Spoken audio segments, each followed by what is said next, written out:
राजपूत जिसको वोट देता है उसका रहता है। ये हमारी चारित्रिक विशेषता है कि उन्हें एक बात को पकड़ दिया उसको पकड़े रखते हैं। ये तालियां बजाने की आवश्यकता नहीं है, ये ताली बजाने की बात नहीं है, ये अफसोस करने की बात है। मन में चिंतन करो, ताली से क्या होगा? क्या हम चिंतन करते हैं कि हमारे समाज के साथ क्या बीत रहा है? जिस समाज जिस किसी भी पार्टी को साथ देती है वो पार्टी उसको क्या उसका सम्मान देती है? गौर कीजिए, गुजरात में एक भी राजपूत को लोकसभा का सीट नहीं मिला। क्यों भाई? वो वोट नहीं देता है क्या आपको? राजस्थान में जितना हम किसी को वोट देते हैं उसके हिसाब से हमारा कोई रिप्रेजेंटेशन नहीं होता। हमारे अधिकारियों को डाल रखा है अलग अलग, उनको कोई सम्मान करने की जगह नहीं मिलती। ये क्या हो रहा है हमारे साथ? ये भी इस समाज का अरमान है और उस अरमान को पूरा करने के लिए हम सबकी आवश्यकता है कि एक संगठन में एकत्रित हो जाए। अगर हम एक नहीं होंगे तो हमारे साथ ऐसा ही होगा। हमारी चारित्रिक विशेषता आज के इस बिगड़े हुए लोकतंत्र में दोष बन गई। हम किसी एक का पल्ला पकड़ लेते हैं, अब मेरा एक का पल्ला पकड़ लिया, अब छोड़ेंगे तो अच्छा नहीं लगेगा, ये बुरा है। हम हमारे हित का जो काम करने वाला है उसके साथ रहेंगे। ये विचार जब तक नहीं पनपेगा तब तक हमारी पूछ नहीं होगी, और ये अगर विचार पनपा लेंगे तो हमारी पूछ होगी। एक छोटी सी बात थी, सबको आरक्षण मिल रहा था, हमने भी आरक्षण के लिए प्रयास किया। हमने उसमें वाजपेयी जी की सरकार थी तब आयोग बैठाया। पहले तो हमारी मजाक उड़ाई गई कि आप लोगों को आरक्षण मिलेगा, लेकिन जब हमने कहा नहीं मिलेगा तो हम उठ के जाते हैं, तो हमको वापस बैठाया गया, बात सुनी गई और आयोग गठित किया गया। लेकिन आयोग की रिपोर्ट आने से पहले सरकार गिर चुकी, दूसरी सरकार आ गई, पार नहीं पड़ी। दूसरी सरकार आई मनमोहन सिंह की सरकार, उसमें भी हमने प्रयास किया और एक आयोग बैठाया गया।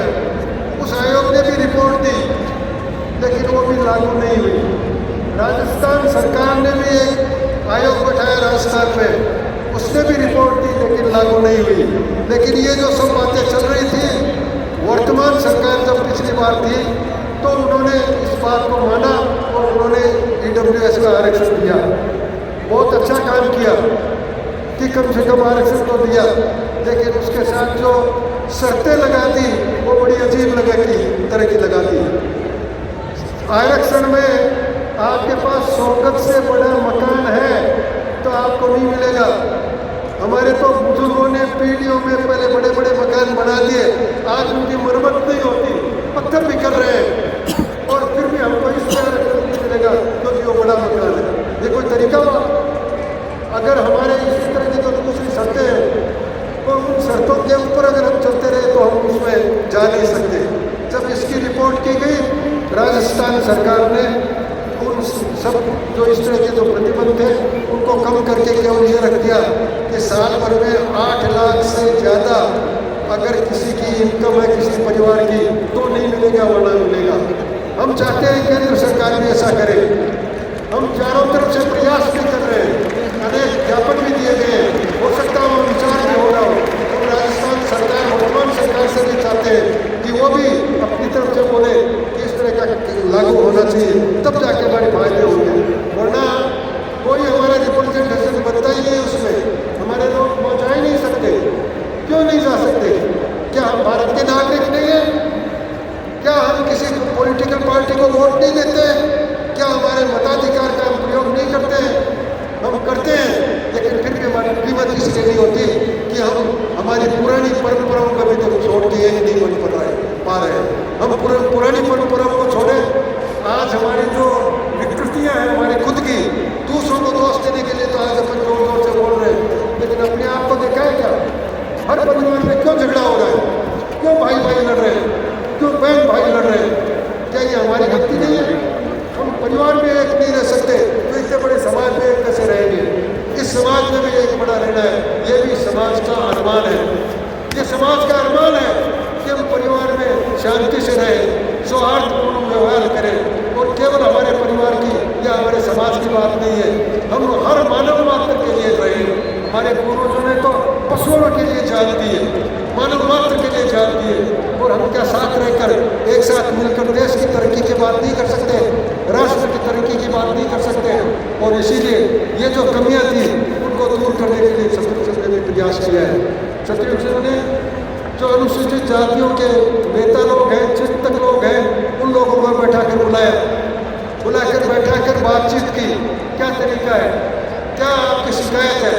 और छोटी छोटी शिकायत से आपको आश्चर्य होगा, उन्होंने बताया कि हमने 8 जिलों का सर्वे किया था और उस सर्वे के हिसाब से हमारे खिलाफ जो अपराध हो रहे हैं शेड्यूल कास्ट के खिलाफ, उनमें से राजपूत सिर्फ 8% है। और वो 8% में अपराध क्या करते हैं कि जब किसी की बनोरी निकल रही है, घोड़ी पे बैठा है, तो उसको उतार देते हैं और जाके घर में बैठ जाते हैं, मुंह ताड़ देते हैं। बाकी कोई अपराध नहीं, वो सीधा सा अपराध। और बदनाम सबसे ज़्यादा वही होते हैं। बाकी जो दूसरे लोग अपराध करते हैं, हमारी बच्चियों को उठा ले जाते हैं, लेकिन उन्हीं की समाज का कोई आदमी आएगा, उसका कान पकड़ के लाएगा, मारो इसके जूते, देखो कितना बेईमान है, ये कोई काम करने का है, और बात खत्म हो गई। कोर्ट में मुकदमा केवल हमारे खिलाफ होता है, घूस मांगने वालों के खिलाफ। क्या तरीका है? क्या हम जानते नहीं उसमें भी भगवान बैठा है? हर मानव ईश्वर की संतान है और उसमें जो भगवान बैठा है, क्या उसके साथ ऐसा दुर्व्यवहार करेंगे हम? एक छोटी सी बात है। होना तो ये चाहिए कि जब उसकी बिनौरी जा रही है तो आप 5 रुपये सही उसकी बिछावट करके देखिए, देखिए आपके साथ कैसे लोग बैठते हैं। और कब ये बिगड़ा है? मैं तो कहता हूँ इस लोकतंत्र के इस भारत में आने के बाद बिगड़ा है। मेरे बचपन की मुझे बातें याद है। हम परिवार में जब रहते थे तो सब साथ मिलके, शेड्यूल कास्ट के लोग भी हमारे साथ मिलके रहते थे, हम साथ खेलते थे, एक दूसरे को उम्र के हिसाब से भाई, दादा, छोटा भाई, ऐसा इस तरह से करते थे, कोई भेद नहीं था। उनके यहाँ की महिलाएं हमारे घरों में झाड़ू लगाने आती तो हमारे घर की जो छोटी महिलाएं होती थी वो उनके पगे लगती थी। इतना सम्मान था। उसको किसने बिगाड़ा? इस लोकतंत्र ने। इस लोकतंत्र ने डिवीजन करने की कोशिश की है और उस डिवीजन को दूर करने में हमको भी अग्रणी बनना चाहिए कि नहीं, हम सबके साथ बराबर अच्छा व्यवहार रखेंगे। हमने तो मुसलमानों तक को बुलाया, साथ में बैठ के भोजन किया है, साथ में बैठ के विचार किया है कि हम नागरिक हैं, हम ईश्वर की संतान है। धर्म का कोई तरीका दूसरा हो सकता है, समुदाय दूसरा हो सकता है, लेकिन जाना तो आखिर सभी को उसी जगह है। क्यों नहीं हम एक हो सकते? ये सब बातें करने की जरूरत पड़ी है। ये भी इस कौम का अरमान है कि हम ऐसा करें, लेकिन कौम का अरमान ये भी है कि हमारे साथ अगर अन्याय हो रहा है तो उसी जो अभी गीत गाया था उसकी पंक्ति फिर सुननी चाहिए।